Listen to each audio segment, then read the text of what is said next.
நம்முடைய தாய் தந்தையாகி கடவுளாலும் நம் ஆண்டவரை சிறப்பினாலும் நம் அனைவருக்கும் அருளும் அமைதியும் உண்டாயிருப்பதாக. ஆமென். கண்களை மூடி ஆண்டவரை நோக்கி வேண்டிக் கொள்வோம். எல்லா துதிகளுக்கும் தோத்திரம் பாத்திரராயிருக்கிற என் அன்பின் நல்ல கடவுளே, தாயும் தந்தையுமானவரே, அருமையான புதிய வாரத்தின் முதல் நாளிலே உடைய ஆலயத்தில் வந்து உடைய பிள்ளைகளாக நாங்கள் ஒன்று கூடி வைத்து கொண்டு எங்களுக்கு பாராட்டிய தயவுக்காக இருக்கிறதுக்காக நன்றி படைக்கிறோம். இப்போதும் உடைய வார்த்தையை நாங்கள் கேட்க காத்திருக்கிறோம். உடைய ஆமையான வழியாக திருமறையின் அறிவுகளை நாங்கள் விளங்கிக் கொள்ள, அதன்படி எங்களுடைய பத்திரிகை வாழ்வை நாங்கள் மேம்படுத்திக் கொள்ள எனக்கு உதவி செய்கிறார்கள். இயேசுவின் வழியை வேண்டுதல் செய்கிறோம் அன்பின் நல்ல கடவுளே. ஆமென்.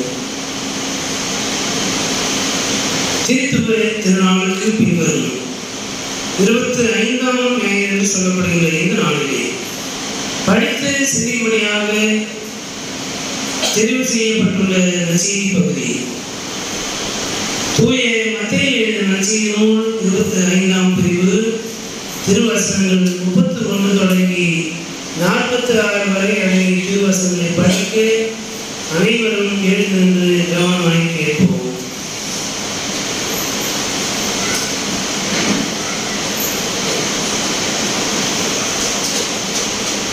தூய மத்தேயு நற்செய்தி நூல் 25ஆம் பிரிவு 31 முதல் 46 வசனங்கள்.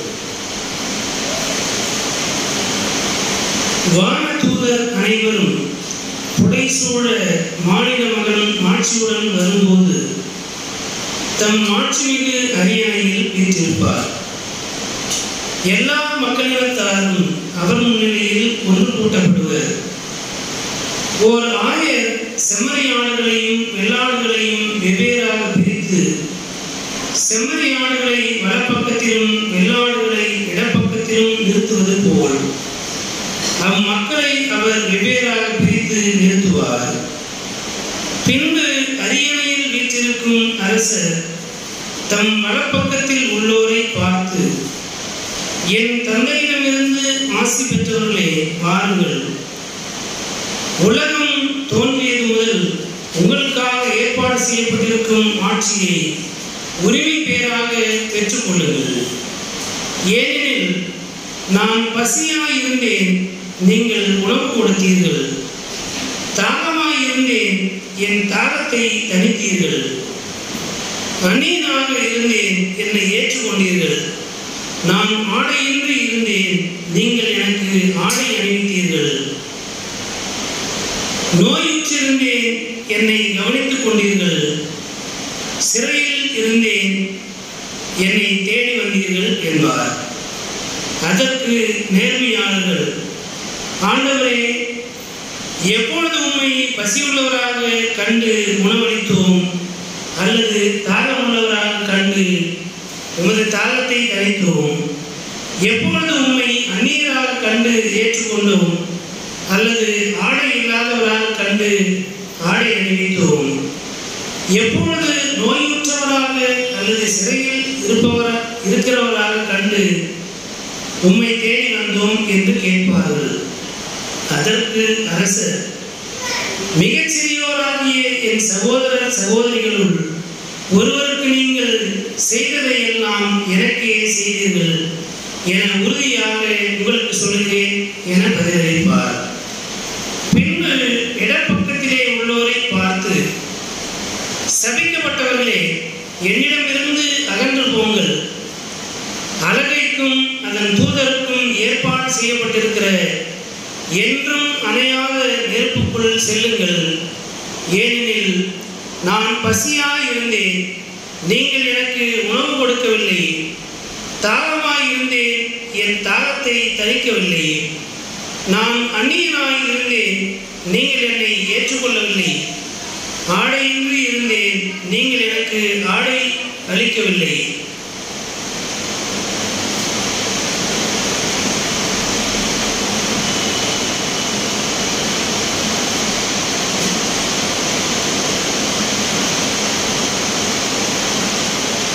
நோயுற்றிருந்தேன், சிறையில் இருந்தேன், என்னை கவனித்துக் கொள்ளவில்லை என்பார்.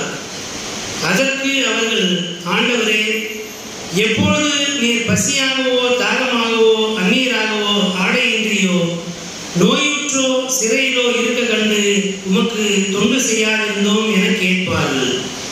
அப்பொழுது அவர், மிகச் சிறியோராகிய இவர்களுள் ஒருவருக்கு நீங்கள் எதையெல்லாம் செய்யவில்லையோ அதை எனக்கும் செய்யவில்லை என உறுதியாக உங்களுக்கு சொல்லுகிறேன் என பதிலளிப்பார். இவர்கள் முடிவில்லா தண்டனை அடையவும் நேர்மையாளர்கள் நிறைவாழ்வு பெறவும் செல்வார்கள் என்பவைகளே.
கிறிஸ்துவுக்குள் அன்பான பெற்றோர்களே, பெரியோர்களே,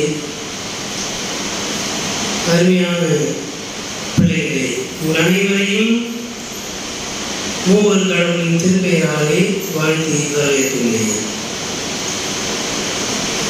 திருத்துவ திருநாளுக்கு பின்வரும் 25ஆம் ஞாயிறு என்று சொல்லப்படுகிற இந்த நாள் ஞாயிறு திருப்பூர் நாளாக திருச்சபையிலே அனுசரிக்கப்படுகிறது. வருகின்ற வாரம் மறுரூப ஞாயிறு. அதனைத் தொடர்ந்து புதிய கிறிஸ்து வருகையின் பண்டிகை காலத்திற்குள்ளால் நாம் அடியெடுத்து வைக்க இருக்கிறோம். இந்த நாள் ஞாயிற்றுக்கு ஞாயிறு. படிக்க கேட்ட இந்த நற்செய்தி பகுதியிலே இயேசு மெசியா அரசராக வரவிருக்கிறார் என்கின்ற செய்தியையும், அவர் மெசியாவாக அரசராக வந்து இந்த பூவுலகின் மீது அவர் நியாய விசாரணை செய்கிற அரசராக முடிவில்லாத என்றென்றைக்குமான அரியணையிலே முடிவில்லாத ஒரு ஆட்சி செய்கின்ற நிலையான அரசராக ஆண்டவர் இயேசு வந்து அமரப்போகிறார் என்கிற செய்தியை நாம் முதலாவது இந்த நான்கு செய்தி பாடத்திலிருந்து அறிந்து கொள்ள அழைக்கப்படுகிறோம். ஞாயிற்றுக்கு நாள் தீர்ப்பு செய்யும் மேசியா. இயேசு யார் அப்படின்னு கேட்டா என்ன சொல்றோம்? இயேசு யார்? கடவுளுடைய மகன். அவர் எப்படிப்பட்டவர்?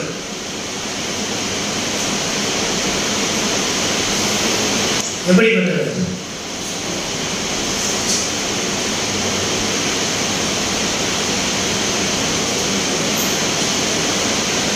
ஏதாவது ஒரு பதில சொல்லணும். நான் வந்து பிரசங்கம் பண்ணா நீங்க அப்படியே வந்து அமைதியாக இருந்து போயிட்டீங்க. படிக்க கேட்ட பகுதியிலிருந்து சொல்லுங்க. ஏசு யாரு?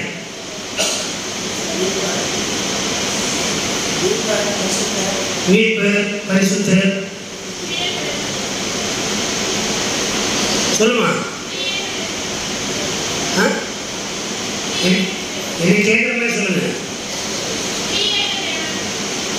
திரியன் கடவுள் கிடையாது. இயேசு கடவுளின் மகன். அவர் எப்படிப்பட்டவர் அப்படின்னா, அன்பானவர், இரக்கம் நிறைந்தவர், நமக்காக பாவத்தை போக்குவதற்காக சிலுவையை நம்மை அறிய ஒப்புவித்தவர், இதெல்லாம் இயேசு எப்படி காண்பிக்குது அப்படின்னா, இயேசு ரொம்ப சாதுவானவர் இல்லையா, ரொம்ப மென்மையானவர். நம்ம என்ன பண்ணாலும் ஏற்றுவார் இல்லையா. ஆனால் உண்மையிலே இயேசு எப்படிப்பட்டவர்?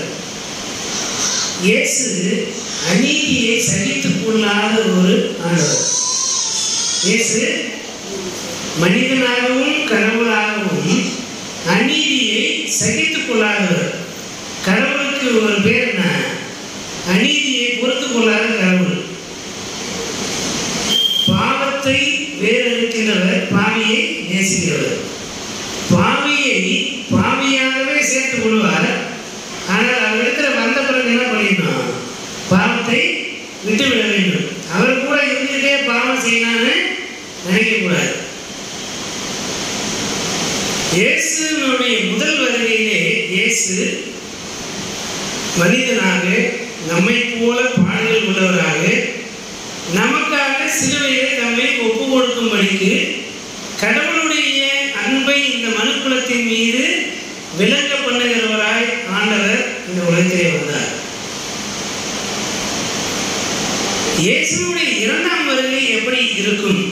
மானிட மகன் மீண்டும் வருகின்ற போது தீர்ப்பு நாளிலே, கடவுளுடைய தீர்ப்பு நாளிலே மானிட மகன் நீதி தீர்ப்பு வழங்குகின்றவராய் அரியணையிலே அமர்ந்திருப்பார். கடவுள் நீதியுள்ள நியாயாதிபதியாக இருக்கிறார். கடவுளின் மகனாகிய இயேசு மேசியாவாக வருகின்ற போது இந்த அனைத்து உலகத்திற்குமான அரசராய் அரியணையிலே அமர்ந்திருக்கிற போது அனுதாபம் காட்ட மாட்டார், பரிதாபப்பட மாட்டார். நீதியுள்ள நியாயாதிபதியாக இருந்து முகதாட்சியம் பாராமல் அவர் அவருடைய செய்கைக்கு தக்கதாக அவர் அவருக்கு தீர்ப்பளிக்கின்ற நீதி அரசராய் ஆண்டவர் அரியணையை வீற்றிருப்பார். அந்த காட்சியோடு அப்படி பார்த்தோம்னா, இயேசுவை சிலுவையிலே அறையப்பட்டவராய் அப்படியே ரத்தம் சொட்ட சொட்ட பார்த்தா எப்படி இருக்கலாம்? பரிதாபமாக இருக்கும். நம்ம அறியாமலே என்ன பண்ணுவோம்? கண் கலங்கி அழுவோம். பெரிய வெளியாம என்ன பண்ணுறான்? இயேசுவை சிலுவையிலே அறையப்பட்டவராக அந்த காட்சியை மனதில் வைக்கிற போது நம்ம கண்களிலிருந்து தாரதாரியா கண்ணீர் வடியும் இல்லையா? அதெல்லாம் மனசுக்கு நல்லா தான் இருக்கும். ரெண்டாவது முறை வருகிற போது நம்ம தூக்கி சிலுவையிலே அடிச்சு விட்டுருவார். அப்போ நம்ம உடம்புலேருந்து ரத்தம் தாரதாரியா ஊற்றும். அப்போ என்ன பண்ணுவோம்? நம்மை பார்த்து மற்றவர்கள் பரிதவிக்கக்கூடிய நிலையிலே இருக்கணுமா? அல்லது ஒரு முறை ஆண்டவர் இயேசு நமக்காக அறையப்பட்டு ரத்தம் சிந்தின அந்த அன்பை நினைவு கூர்ந்து கடவுளுடைய நீதியை நிலைநாட்டும்படியாக நம்முடைய நீதி அழுக்கும் கந்தையுமாய் இருந்ததினாலே தம்முடைய உடலை கந்தையாக மாற்றுவதற்கு ஒப்புவித்தார். என்னுடைய உடல் அப்படி சிதைக்கப்படுகிறதை தாங்கிக் கொள்கிற அளவுக்கு எனக்கு பலம் கிடையாது. அப்போ என்னுடைய சதை கிழிக்கப்படாது இருக்க, என்னுடைய நரம்புகள் கிழிக்கப்படாது இருக்க, என்னுடைய எலும்புகள் முறிக்கப்படாது இருக்க, என்னுடைய செயல்கள் எப்படிப்பட்டதாக இருக்க வேண்டும்? கடவுளுடைய பேரர்களாலே நான் வாழ்கிறேன். இன்றைக்கு நாம் நாடாளுமன்ற திருச்சபையே விசுவாசியாக இருக்கிறோம். இந்த திருச்சபை எப்படி உருவாக்கப்பட்டது? இதை உருவாக்கினவர் பேர் என்ன சொல்லுங்க? தெரியும், ஆனால் சொல்றதுக்கு சங்கடமானவங்க யாரு? யாரும் இல்லை. எனக்கு இந்த திருச்சபை உருவாக்கினவர் பேர் என்னன்னு தெரியாது அப்படின்னு கைதுங்க.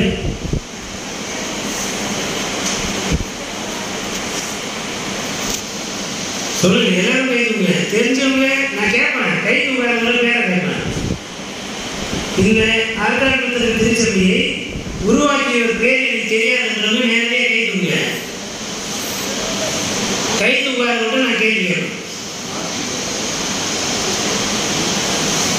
உங்களுக்கு தெரியுமா? தெரியாது. கை தூக்குங்க. இப்போ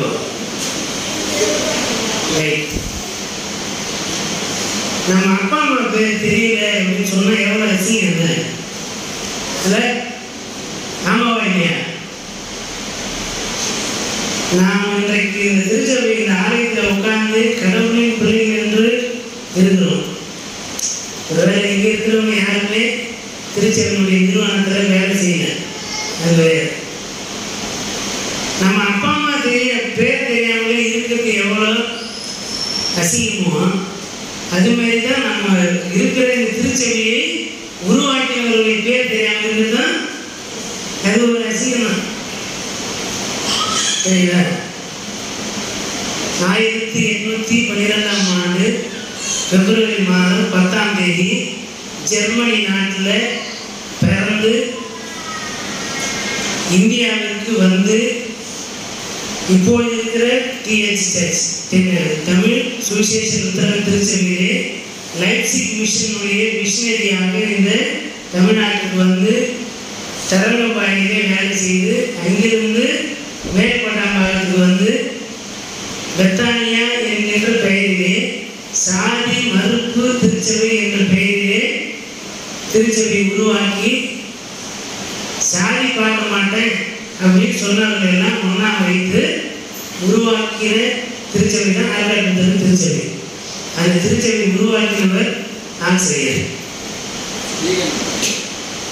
சீகன்பால் கிடையாது. ஆர்காடு திருச்சபை உருவாக்கினவர் கிறிஸ்டோபர் எர்னஸ்ட் கால் ஆக்ஸ் ஐயர். முதலாக தமிழ்நாட்டில் வந்து மிஷனரி வேலை செய்தவர் வந்து சீகன்பால். ஆர்காடு திருச்சபை உருவாக்கினவர் பேரு கிறிஸ்டோபர் கால் எர்னஸ்ட் ஆக்ஸ். 1864ஆம் ஆண்டிலே முறையாக இந்த திருச்சபை உருவாக்கப்பட்டது. பெத்தானியா மேல்பட்டாம்பாளத்திலே பெத்தானியா ஆலயம் என்ற பெயரில் ஆலயம் கட்டப்பட்டு முதல் ஆலயம் கட்டப்பட்டு திருநிலைப்படுத்தப்பட்ட ஆண்டு 1864. அதிலிருந்து இந்த திருச்சபை இருக்கிறது. ஏன் இதை சொல்றேன்? இன்னைக்கு பிரசங்கம் என்ன? இதை பற்றி நாம ஏன் தெரிஞ்சுக்கணும்? நேற்றைய தினம் அவருடைய நினைவு நாள்.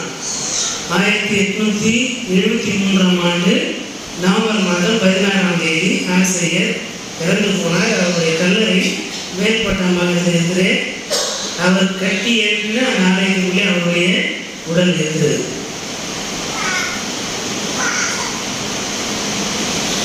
நாம் பெற்றிருக்கின்ற இந்த வாழ்வு, நாம் பெற்றிருக்கின்ற இந்த ஆசீர்வாதங்கள் ஏன் இதை முக்கியமாக சொல்லணும்னா, என்ன பெருசு எத்தனையோ மிஷினரி மாதிரி வந்தாங்க, அதே மாதிரி அவர் ஒரு மிஷினரி இதெல்லாம் பிரமாதம் அப்படின்னு நினச்சோம்னா, சாதி மறுப்பு திருச்சபை என்று சொல்லுவதில் இருக்கிற விஷயம் என்னன்னா, இன்றைக்கு நீங்களும் நானும் கோவிலில் உட்கார்ந்து சாமி கும்பிட்றோம்னா அது யார் செய்யதான் காரணம்? அது சீகன்பால் ஐயாவாலே முடியல. ஏன்னா சீகன்பால் ஐயா வந்த காலத்திலே, அதாவது ஆசைகள் வந்ததுக்கு முன்னால் 250 வருஷம் அப்பொழுது இருந்த சூழல் என்னன்னா, 4 வர்ணம் சொல்றோம் இல்லையா, பிராமணன், சத்திரியன், வைசிய, சூத்திரன். அது மாதிரி கோயில் வந்து எப்பவுமே 4 வடிவத்தில் சிலுவை வடிவம் சொல்லுவாங்க. சிலுவை வடிவம் கிடையாது, 4 வர்ணம்.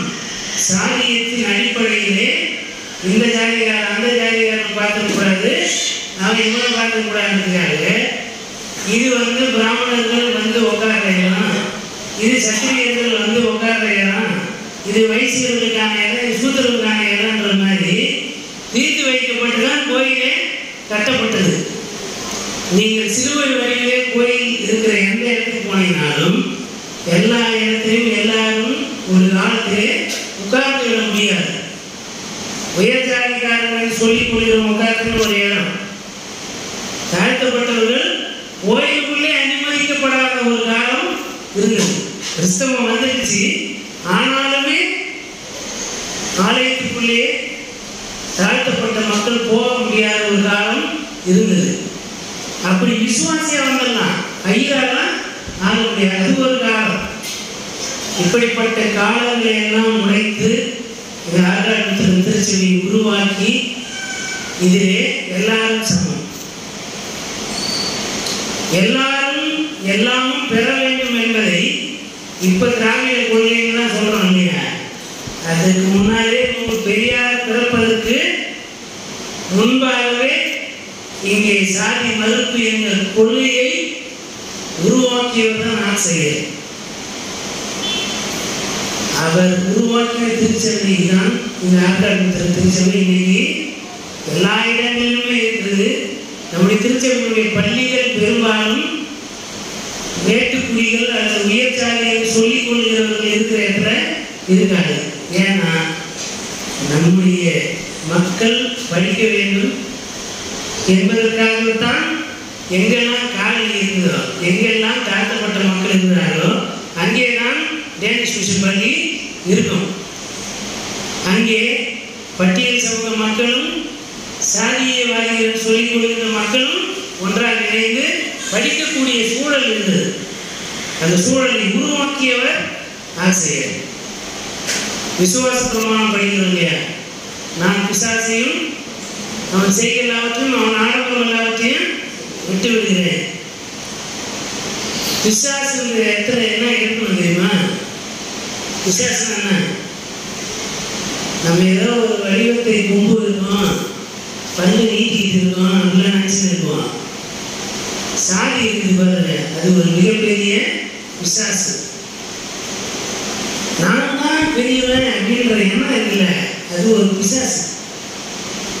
நான் சாதியினாலே பிறப்பினாலே உயர்ந்தவன் என்கின்ற அந்த பிசாசையும் அவனுடைய செய்கை அதனாலே வருகின்ற ஆடம்பரம் பெருமைகளையும் விட்டு விடுகிறேன்.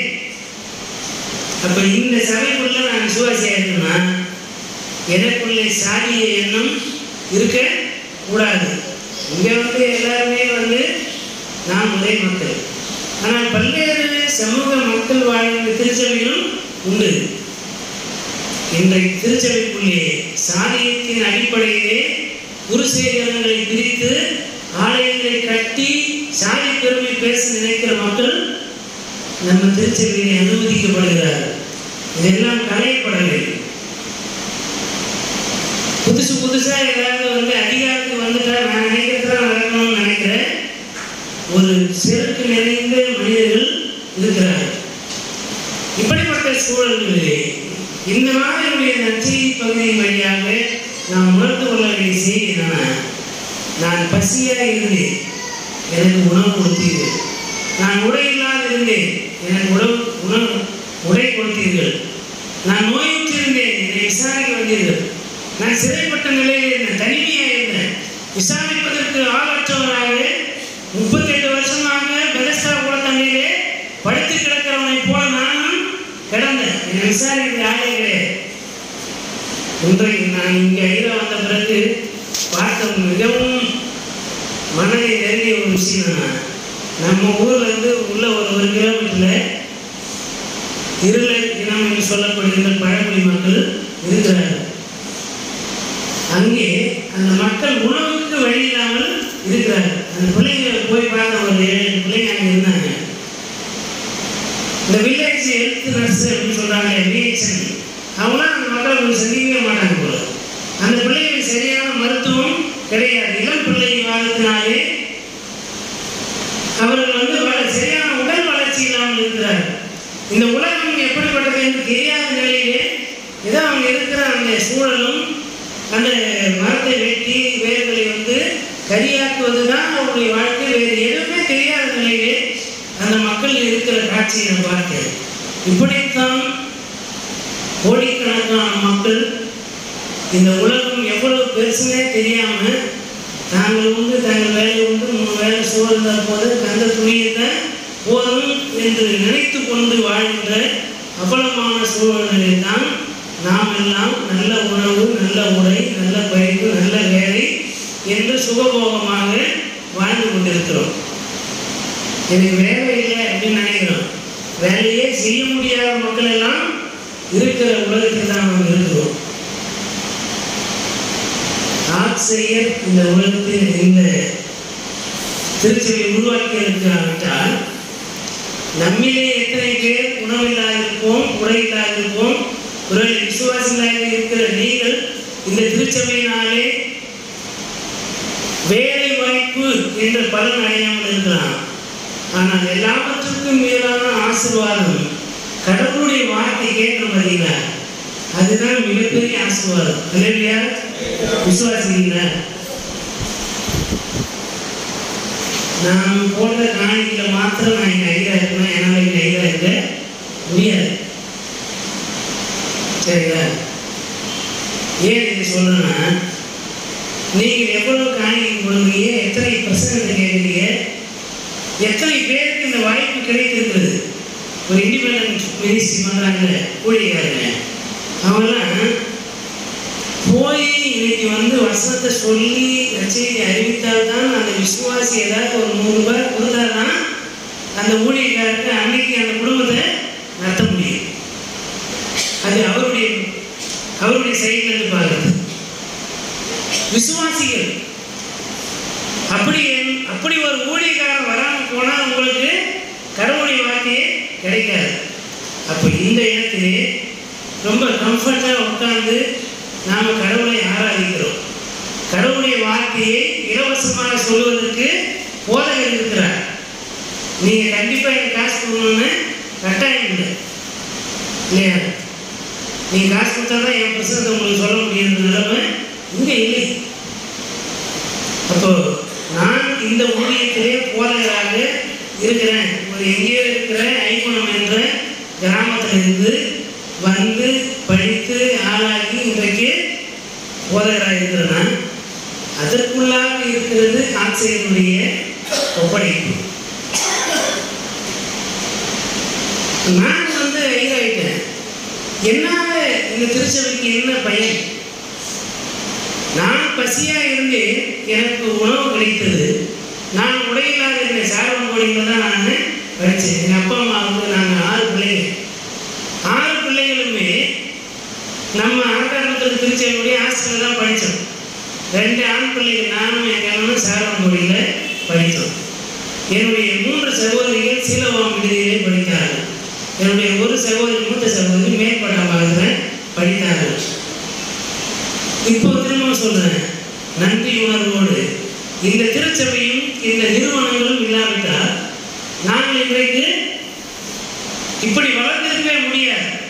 எங்கேயோ கிராமத்தில் நாங்களும் விவசாயம் அல்லது விவசாய கூலி அல்லது ஆடு மாடுகளை மேய்த்து கொண்டு தான் இருந்திருப்போம். ஆடு மாடு மேய்க்கிறது இழிவு கிடையாது.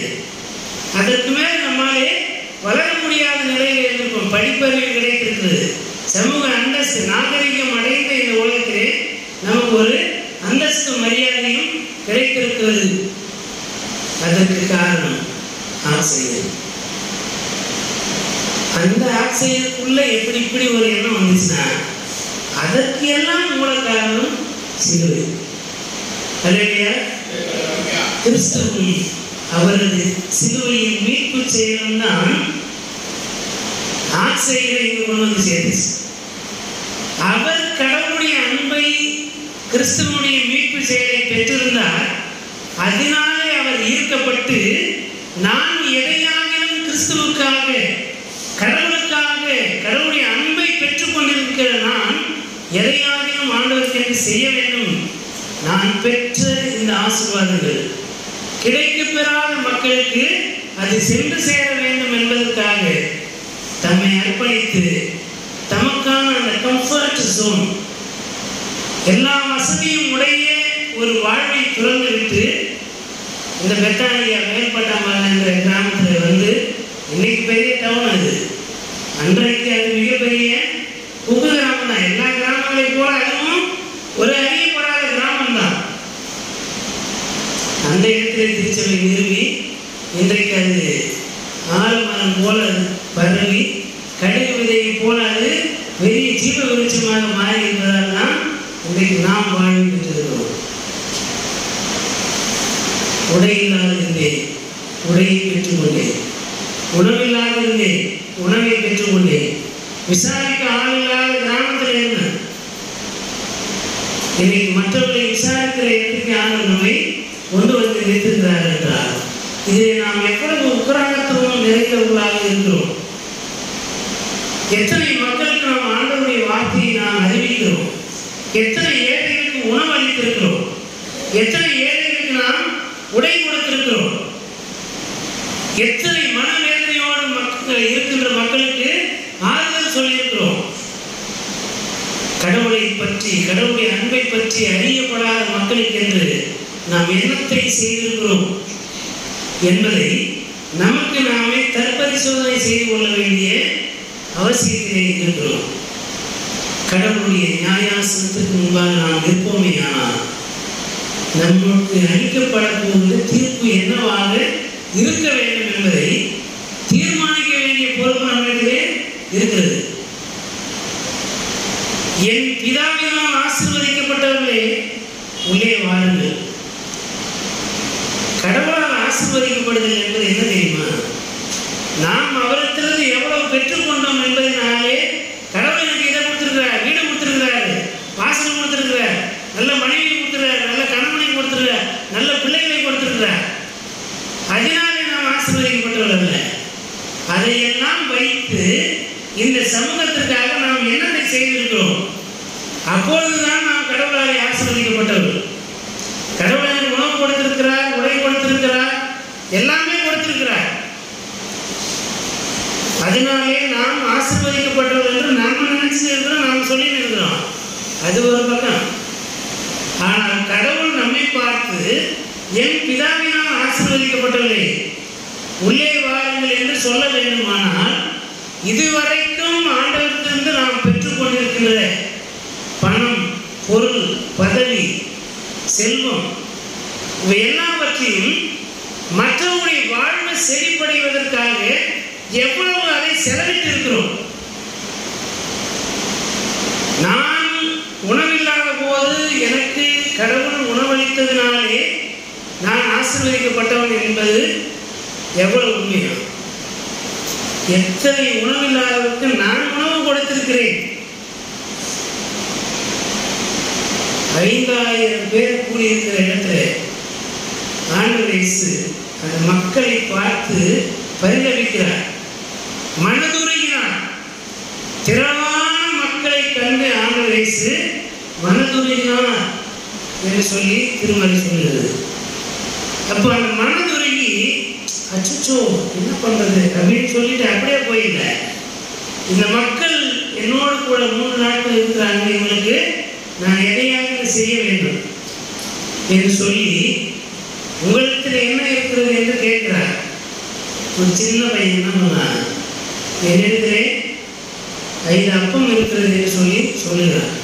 அந்த 5 அப்பத்தை வாங்கி ஆண்டவர் ஆசீர்வதித்து 5000 பேருக்கு அதை கொடுக்கிறார். நம்மிடத்தில் என்ன இருக்கிறது அதை நாம் கடவுளுக்கு என்று கொடுக்க தயாராக இருக்கிறோமா? மற்றவர்களுக்காக அதை பயன்படுத்துவதற்கு, மற்றவர்களை நிறைவடை செய்வதற்காக அதை பயன்படுத்துகிறோமா? சம்பளம் வாங்குவோம், கூலி வாங்குவோம், சம்பளம் வாங்குவோம், எல்லாமே இருக்கும். நாளுக்கு நாள் நம்முடைய செல்வம் பெருகுகிறதா, அல்லது அந்த செல்வத்தை பயன்படுத்தி மற்றவர்களை மகிழ்விக்கிறோமா? ஆசையே துன்பத்திற்காரன்னு சொல்லுவார் புத்தர். ஆசையே படக்கூடாதுன்னா நம்ம ஜெபமே பண்ண முடியாது. ஏன்னா நம்மளுடைய ஜெபமே என்னதான், நம்முடைய எல்லா ஜெபங்களுமே ஆசையை அடித்தளமாக கொண்டதுதான். கடவுள்கிட்ட போயிட்டு எனக்கு இது வேணும்னு கேட்காம எப்பொழுதாவது ஜெபம் பண்றோமா? அப்ப நம்ம ஜெபத்துக்குள்ள இருக்கிற கருப்பு இருக்குன்னா ஆசைதான். நேற்றை விட இன்னைக்கு அதிகமாக இருக்கின்ற ஆசை, சம்பளம் இன்க்ரிமெண்ட் கிடைக்கின்ற ஆசை, தங்கம் வேலை குறைவா விற்கணும், நிறைய தங்கத்தை சேர்க்கணும், சம்பளம் அதிகமாகணும், வீட்டை கட்டிடணும். இப்படி எவ்வளவு சம்பளம் வாங்கினாலும் இது போதும் அப்படின்னு நினைக்கிறோமா? விலைவாசி உயர்வு இருக்குது, அதனால இந்த வருமானம் பத்தல அப்படின்னு சொல்றதெல்லாம் அது வேறு.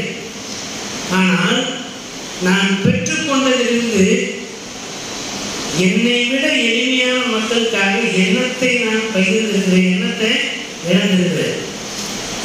கடவுள் மீது அன்பு செலுத்துதல் என்பது எல்லாவற்றையும் அவரிடத்திலிருந்து பெற்றுக்கொண்டேன், அதனால நான் ஜெபம் பண்றேன், அவருடைய பிள்ளையா இருக்கிறேன் அப்படின்னு சொல்றது அதோட வெறும் வாய் வார்த்தையா இருந்துட்டு போவதில்ல. சக மனிதர் மீது அன்பு கூறாவிட்டால் நான் கடவுளுடைய அரசிலே நுழையவே முடியாது என்பதுதான் இந்த மனித வாழ்வுடைய கிளைமாக்ஸ். சரிங்களா? நான் பிறக்கும் போது கிறிஸ்தவ பெற்றோர்களுக்கு பிள்ளையாக பிறந்தேன். எல்லா விதமான நன்மையும் இந்த திருச்சபையினாலே பெற்றிருக்கிறேன், அனுபவித்திருக்கிறேன். நான் இந்த சமூகத்திலே கடவுளுடைய அன்பு இன்னது என்பதை பெற்றுக்கொண்டதை பகிர்ந்து கொள்ளாமலே நான் வாழ்ந்து விடுவேனே. ஆனால் கடவுளுடைய அரசு வருகின்ற போது, தீர்ப்பு நாள் வருகின்ற போது என்னுடைய நிலைமை மிகவும் பரிதாபத்திற்குரியதாக இருக்கும் என்பதை நாம் மனசுல வச்சுக்கணும். ரெண்டு விதமான மக்கள் இருக்கிறார்கள். இந்த செம்மறியாடு, வெள்ளாடு இதெல்லாம் உதாரணத்துக்காக ஆண்டவர் சொல்றாரு. உடனே நம்மளை செம்மறியாடாக நினைத்துக் கொள்வதோ வெள்ளாடாக நினைத்துக் கொள்வது, நம்முடைய எதிரிகள் எல்லாம் வெள்ளாடாக நினைத்துக் கொள்கின்ற எண்ணெல்லாம் இருக்கக்கூடாது. எனக்குள்ள எப்போதெல்லாம் கடவுளின் பிள்ளை கேட்டால் உங்களுடைய இதுவரைக்கும் நம்ம புரிஞ்சு வச்சுக்கிற பாருங்கன்னு சொல்லணும்னா, செம்மறியாடுனா நல்லது, வெள்ளாடுனா பெருமை பிடிச்சது, வேற்றுமையானது, திமிர் பிடிச்சது, இதெல்லாம் இருக்கு இல்லையா? நம்ம பெரும்பாலும் என்ன தெரியுமா பண்ணுவோம்? எப்பவுமே நான் செம்மறியாடு, என் எதிரி வெள்ளாடு. ஏன்னா என்ன பார்த்து ஆண்டவர் என்ன சொல்லுவாரு? கர்த்தரால் ஆசீர்வதிக்கப்பட்டவர்களே, என் பிதாவினால் ஆசீர்வதிக்கப்பட்டவர்களே உள்ளே வாருங்க என்னை கூப்பிடுவார். அப்போ தப்பி தவறி கடவுள் என்னுடைய எதிரிய உள்ள வாங்க கூப்பிடக்கூடாது இல்லையா? நம்ம தானே நினைக்கிறோமா இல்லையா? என்னைக்காவது நம்மளை வெள்ளாடாகவும் நம்முடைய எதிரிய செம்மறியாடாகவும் நினைப்போமா? நினைச்சிருக்கிறோமா? நினைக்க மாட்டோம். நான் நல்லா இருந்து என் எதிரி அழிச்சுக்கணும் இல்லையா? இது மனித இயல்பு. செம்மறியாடு வெள்ளாடு என்பதெல்லாம் அல்ல. ஒரு மேய்ப்பன் எப்படி ரெண்டு இனத்தை பிரிக்கிறாரோ அதுமாரி கடவுள் நம்மை ரெண்டு இனமாக பிரிப்பார். என்னன்னா, தனக்கு உண்டானதை எல்லாம் மற்றவர்களோடு பகிர்ந்து வாழ்கின்ற ஒரு இனம். எக்கனாமிக் ஈக்குவாலிட்டி, பொருளாதார சமத்துவம் நம்மிடத்திலே இருக்க வேண்டும். கிறிஸ்தவர்களிடத்திலே பண்டிகை காலத்தில் மாத்திரம் சும்மா அப்படி கொஞ்சம் அப்படி எட்டி பார்க்கணும். பண்டிகை வரும்போது தான் எனக்கு ட்ரெஸ் எடுக்கிறேன், சரி எனக்கு ஒரு 10,000 ரூபா கொடுத்து ஒரு ட்ரெஸ் எடுக்கிறேன், ஒரு 200 ரூபாய்க்கு ஒரு ஏழைக்கு ஒரு உடலை எடுத்து கொடுத்தோம்னா உலகமாக சாதனை அப்படின்னு நம்ம நினச்சிக்குவோம். இந்த ஆண்டினுடைய மொத்த வருமானத்தையும் கூட்டி பார்த்து இந்த ஆண்டு முழுவதும் நான் எவ்வளவு ஏழைக்கு கொடுத்துருக்கிறேன், அது 10% செஞ்சிருப்பேனா அப்படின்னு யோசிச்சு பாருங்க. இதுவே இல்லை இல்லையா? இப்போ எல்லா நேரங்களிலுமே நாம் மற்றவர்களோடு நமக்கு கிடைக்கப்பெற்ற ஆசீர்வாதங்களை பகிர்ந்து கொள்கின்ற மக்களாக இருக்கிறேன். 2 சென்டென்ஸ் தான் ஆண்டவர் சொல்ல போறார். இந்த கதையெல்லாம் விட்டுருங்க. தீர்ப்பு 2 வரிதான். என் பிதாவினால் ஆசீர்வதிக்கப்பட்டவர்களே உள்ளே வாரும். இன்னொரு தீர்ப்புனா, சபிக்கப்பட்டவர்களே உலக தோற்றம் முதல் கொண்டு உங்களுக்காக ஆயத்தம் பண்ணப்பட்டிருக்கிற, உங்களுக்காகவும் பிசாசுக்காகவும் ஆயத்தம் பண்ணப்பட்டிருக்கிற நரகத்துக்கு போங்க.